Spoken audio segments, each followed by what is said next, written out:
Hello everyone, what's up? It's me again, Junkmaster3, and I'm back with a new video. And I know for sure that I should have made this video much earlier, but that's how it goes sometimes. And also, I'm working on the top 10 horror movies of 1989, so that's another video that's coming up soon, hopefully.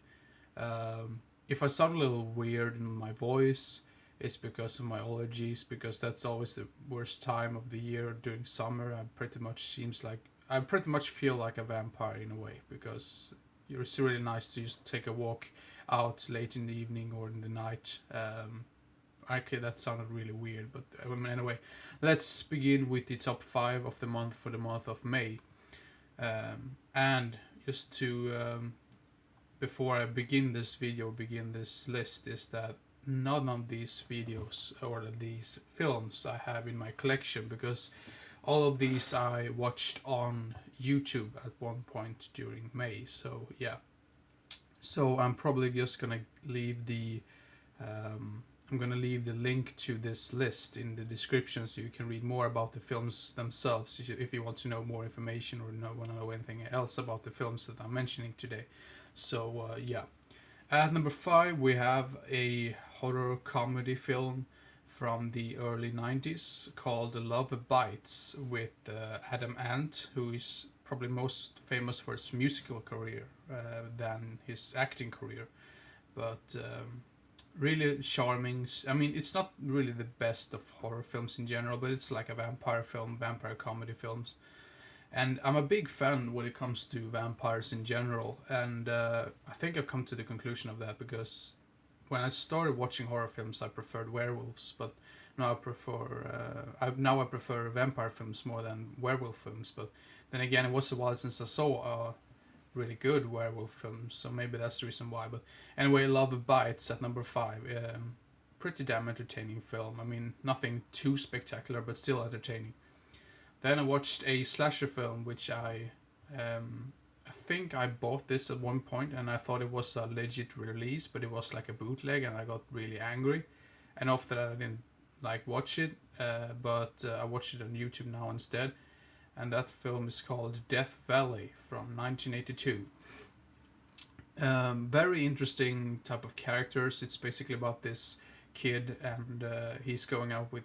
That's going out. That sounds weird, but he's with his mother and his mother's new boyfriend because they sort of want this kid to bond with his mother's new boyfriend because he really likes his father and he just sort of despises this new boyfriend.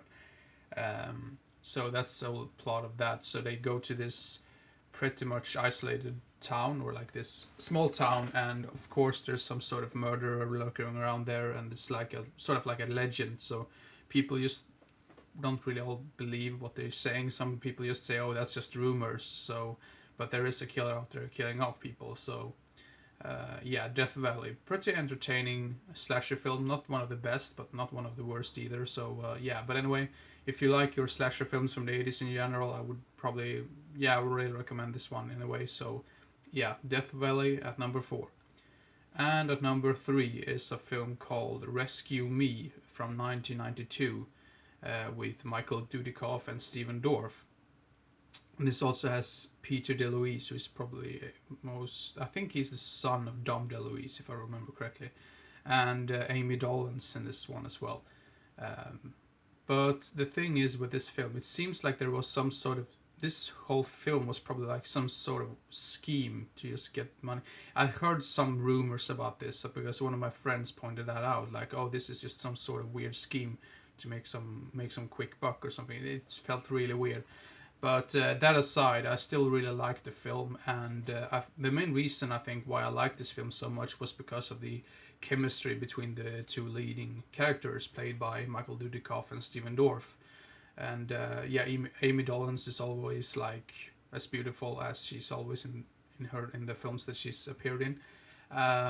But yeah, I really like the ending. I'm not gonna spoil anything or talk anything else about this film, but the ending really surprised me. I didn't really expect that to happen, so that was another positive thing. So yeah, Rescue Me at number three, and at number two is a film which I really hope gets a DVD or Blu-ray release at some point, but I think there was a Region 1 release of this. Like, I'm not too sure if that was a bootleg or not, but it was available for some time and then just disappeared, and I never saw it again for sale. So, but the movie is called Enemy Territory from 1987.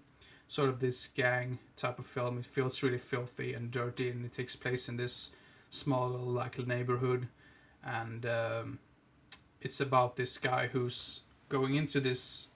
I think he works like as a, it's like a businessman of some sort, and he goes into this really shady neighborhood, and there's of course gangs there, and he pretty much gets stuck in this apartment building. So he teams up with another guy in there who's pretty much had it with these gangs. So and this like gang is the leader of this gang is played by none other than Tony Todd, and I think he does such an amazing job as this lead bad guy in this film. But yeah, this one was really entertaining and really tense, and yeah, so if you like those type of gang films in general, I would say check it out if you are able to find it anywhere. But yeah, Enemy Territory at number 2. This is from 1987, by the way. If I think I might have mentioned it before, but and at number 1 is a film which I really loved. Might be just because I'm a big fan of that type of music in general, but I really like the characters in it, and I think this did such a great job of like portraying the characters and talking about the characters like in a good way. But anyway, the film is called Thunder Alley from 1985. I think this is a canon film. I can't be so wrong about that, but this is directed by J.S. Cardone, who directed Shadow Zone, and I think it was called The Forsaken, which came out in the early 2000s, which I think is a really good film.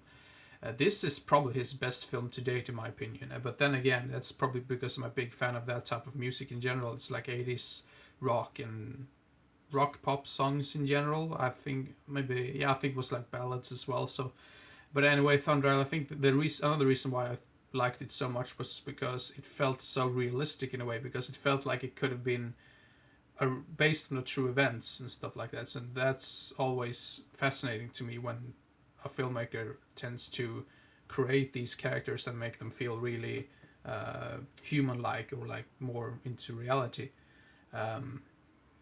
And this also has Jill Schoelen in it. I think, yeah, she doesn't have that big of a part in this film, but I think the overall the characters are really like enjoyable, and some of them are really unlikable, but that's pretty much meant to be so. But yeah, so it's basically about this rock or pop, I'm not sure what you call pop, but rock group, who basically like goes to, I think there's like their lead singer or their lead guitarist, he basically just quits, so this guy gets his chance to play with this band and pretty much fulfill his dreams. So they are basically getting better and better and better and more respectful and more respectful. I mean, the audience really love them even more and more for each time they play. But eventually drugs come into the picture and just fucks everything up for everyone in this band.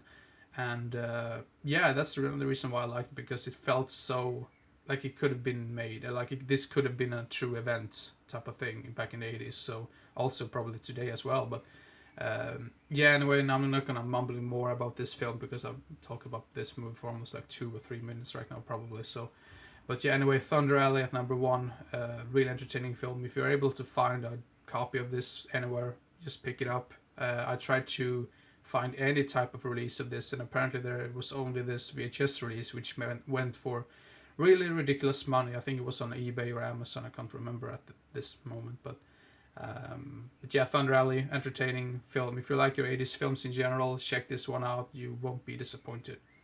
So yeah, thank you very much for watching. And like I said in the beginning of the video, I'll try to make the top 10 of 1989 as well as soon as possible.